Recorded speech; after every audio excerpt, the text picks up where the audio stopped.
பேசிதான் அரசியல் கட்சி அடுத்த எலெக்ஷன் போட்டியிடணும், அப்ப என்ன பேசுவாங்க? பேசிதான் ஆகணும். ஆனா என்ன விஷயம்னு சொன்னா, இவங்க இன்னுமே இவருடைய தொண்டர்கள் ரசிகர்களாக தான் இருக்காங்க அப்படிங்கிறதுக்கான இதைத்தான் நம்ம களத்துல வந்து பார்த்துட்டு இருக்கோம். துண்டை தூக்கி எறிகிறது, விஜய் அண்ணான்னு சத்தம் போடுறது. அப்போ இதுதான் காலம் ஃபுல்லா தொடருமா அப்படிங்கிறது தான் இருக்கு.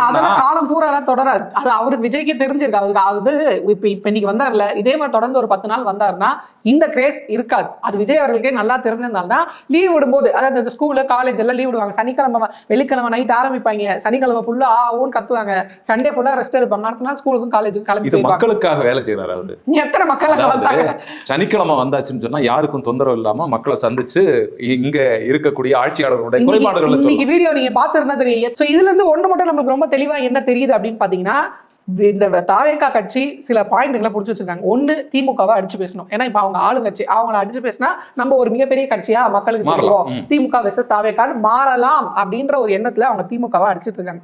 ரெண்டாவது, சொல்றது பூராமே வடிகட்டின போய், பெண்களுக்கு பாதுகாப்பு இல்ல, வேலை வாய்ப்பு இல்ல, அது இதுன்னு பேசுறது எல்லாமே வடிகட்ட போய் நீங்க ஒன்றிய அரசு கொடுக்குற டேட்டாவே பாருங்க, எந்த மாநிலம் வந்து முதல்ல இருக்கு அப்படின்றது தெரியும். மூணாவது, விஜய் அவர்களே வந்து அவங்களுடைய தொண்டர்களை ரசிகர்களை கட்டுப்படுத்த முடியல அப்படின்றது ஒரு இன்னும் மிகப்பெரிய ஒரு உண்மை. இல்லைன்னா வந்து இத்தனை பேர் இப்ப வயசான காலத்துல எடப்பாடி அவர்கள் போயிட்டு இருக்காரு, இந்த வயசுல என்னதான் காசு கொடுத்து கூட்டிட்டு வந்தாலும் மக்கள் ஒழுக்கமா இல்லையா?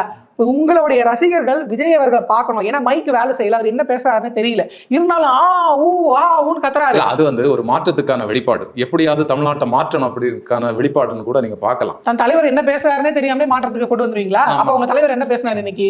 முதல்ல உங்க தலைவர் என்ன பேசுறாருன்ற கவனிங்க. தலைவருக்கு முதல்ல மரியாதை கொடுங்க. தலைவர் தளபதி தளபதி தளபதி என்ன பேசுறாருன்னு கேளுங்க. தளபதிக்கு மரியாதை கொடுங்க. தளபதியவே அங்க மதிக்கிறது இல்ல. பார்க்கணும், அந்த துண்டத்துக்கு போடணும், கொண்டு வந்து அவ்வளவுதான். அப்படிதான் நீங்க போன மாநாட்டிலே நீங்க பார்த்தா தெரியும். வந்தோமா, பார்த்தோமா, போட்டோ எடுத்தோமா, செல்ஃபி எடுத்தோமா, வீடியோ எடுத்தோமா, ஸ்டேட்டஸ் போட்டோமான்னு கிளம்பி போயிட்டே இருக்காங்க. சோ அவங்களுடைய பயணம்ன்றது இன்னும் நெடுந்தூரம் இருக்கு. அவங்க வந்திருக்கிறது ஓகே, ஆனா உடனே நான் முதல்வர் பதவியில போய் உட்காருவேன் அப்படின்றது ஒரு சாத்தியம் குறைவுதான். ஆனால் நீங்க தொடர்ந்து பயணிச்சு அடுத்த தேர்தலுக்குள்ளேயாவது, அதாவது 2026 இல்லாம அடுத்த சட்டமன்ற தேர்தலுக்குள்ளேயாவது இந்த கட்சியை விஜய் அவர்கள் நெறிப்படுத்தாமல் போனால், அரசியல் படுத்தாமல் போனால், அது அவர்களுக்கு மிகப்பெரிய ஒரு பின்னடைவு, மிகப்பெரிய தோல்வியை தான் அவர் சந்திக்க வேண்டியிருக்கும்.